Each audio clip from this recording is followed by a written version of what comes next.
Welcome back. We have more breaking news on the First Republic cash infusion. Let's get to David Faber. David, what are you hearing?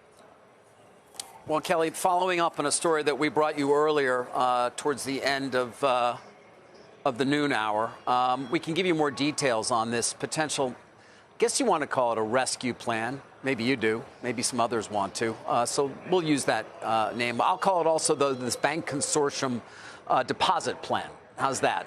And it is now going up. I had originally said perhaps more than or roughly $20 billion. But there are more banks and more commitments to what is expected to be, again, an uninsured deposit by all these banks. Bank of America, Wells Fargo, JPM, Citi, all I am told by the many people who seem familiar with this now at $5 billion. Morgan Stanley, $2.5 billion. Interesting to note, no word on Goldman Sachs. Truist, PNC, U.S. Bancorp, I think it's MMT.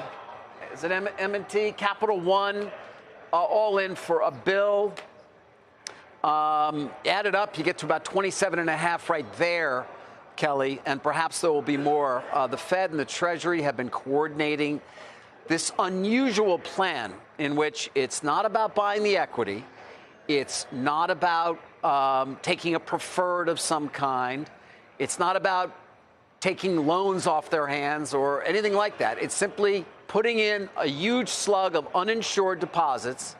I don't know what they're going to be getting paid on those deposits, by the way, to help instill more confidence in this particular institution and hope that this is kind of the last of what they hope, again, would have been a short series of dominoes.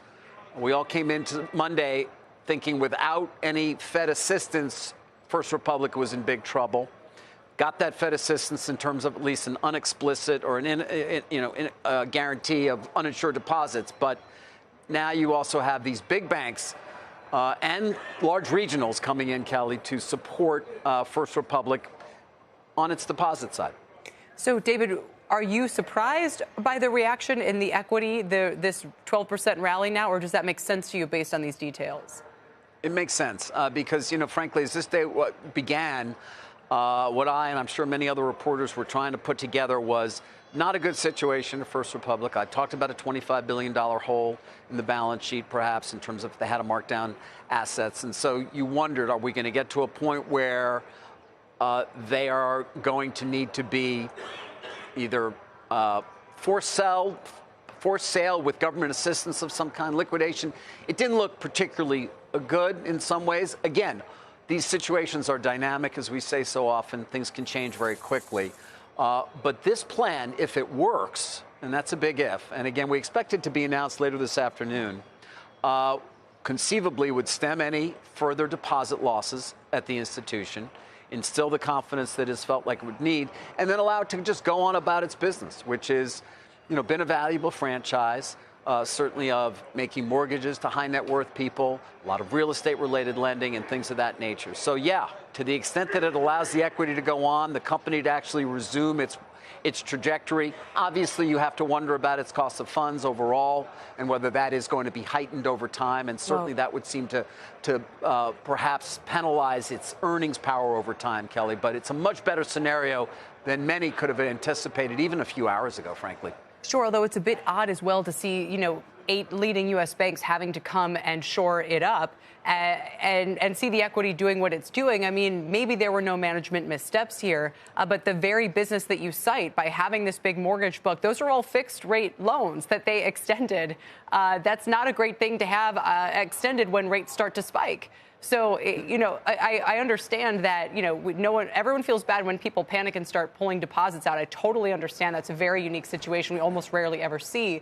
But there were also perhaps some management moves here that might need a closer look. And you wonder after things stabilize, if they do, and we hope they do, what that comes back to. That's it. No, those are all very good points. Obviously, I think a bit different than Silicon Valley Bank, which clearly made a huge bet on duration as well of its securities portfolio when it received a huge influx of deposits a few years back, and rates obviously were very low.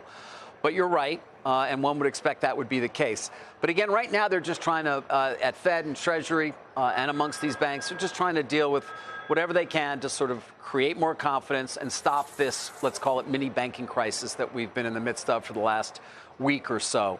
And it was clear, at least from my reporting, that it was not clear at all that anybody would step up to buy this thing, to actually pay some sort of price for First Republic, because to do so, Kelly, would have meant a change in control. It would have meant a markdown of even the held-to-maturity assets. And that's where, to your point, a lot of things are not going to look good when you mark them, right? Exactly. Given the rise in rates. And so nobody wanted to take that hit to their book value to do that deal. This perhaps an elegant solution, if it works, at least in sort of saying, hey, those things don't need to be marked. You can go on your way. And now you have enough in deposits and confidence to continue past this crisis. Well, no matter what, it's excellent reporting, David. The detail, especially, I want to make sure everybody just caught that there with the names on the screen and the amounts contributed.